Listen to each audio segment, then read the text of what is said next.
अच्छा 12वीं के सभी बच्चों का आज मेरे चैनल पे स्वागत है। बच्चों, मैं आप लोगों के लिए आत्म परिचय कविता लेके आई हूँ। हरिवंश राय बच्चन की लिखी हुई बहुत सुंदर कविता है।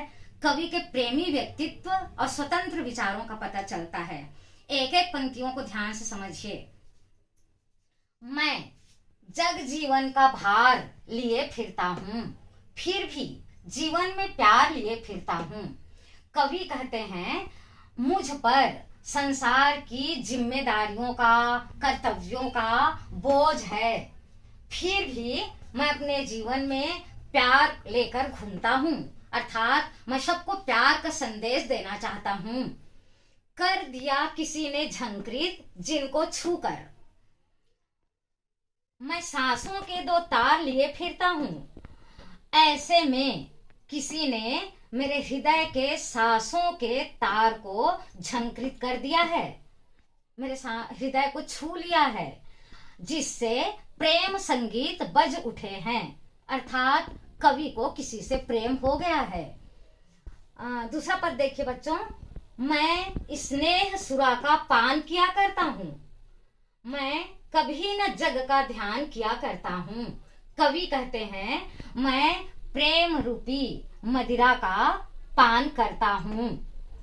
इसी शब्द से आपको अर्थ बनाना है। देखिए, कवि कहते हैं, मैं स्नेह रूपी मदिरा का पान करता हूँ। ऐसे में मतलब इसका तात्पर्य है, मैं सदा प्रेम के नशे में डूबा रहता हूँ, अपने प्रिय की यादों में, ख्यालों में, कल्पनाओं में खोया रहता हूँ। ऐसे में संसार के लोग मुझे पागल प्रेमी, आवारा, दीवाना, न जाने क्या क्या कहते हैं, फिर भी मैं कभी न जग का ध्यान किया करता हूँ और ऐसी बातों की मैं परवाह नहीं करता। संसार की इन बातों की ओर मैं कोई ध्यान नहीं देता। जग पूछ रहा उनको, संसार उसी का गुणगान करता है जो जग की गाते, जो संसार से अधिक मेल जोल रखते हैं, संसार की बातों में ज्यादा ध्यान देते हैं। इस संसार में उन्हीं का गुणगान होता है।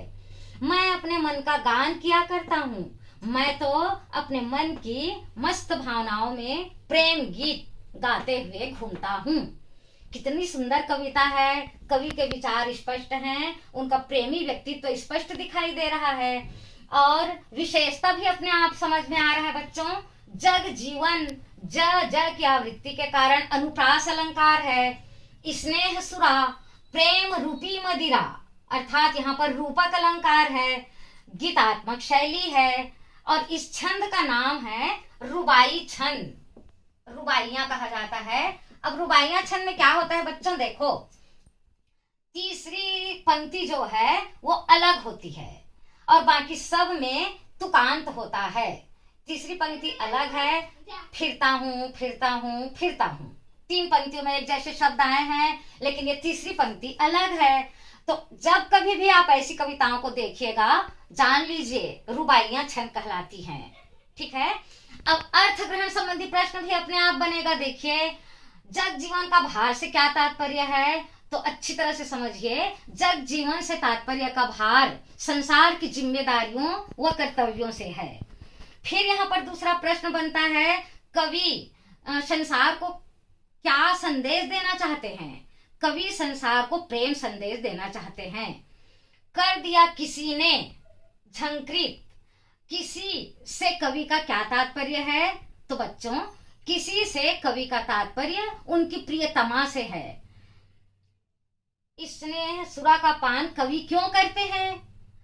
स्नेह सुरा का पान कवि इसलिए करते हैं ताकि वो अपनी कल्पनाओं में, अपने प्रिय की यादों में, प्रिय के प्रेम में लीन रहे और संसार की बातों की ओर उनका ध्यान ना जाए। संसार में किसका गुणगान किया जाता है? जो संसार से अधिक मेल जोल रखते हैं, अधिक बातचीत करते हैं, उन्हीं का संसार गुणगान करता है।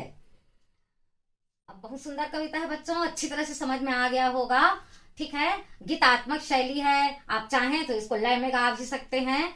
और आगे शेष भाग कल के वीडियो में।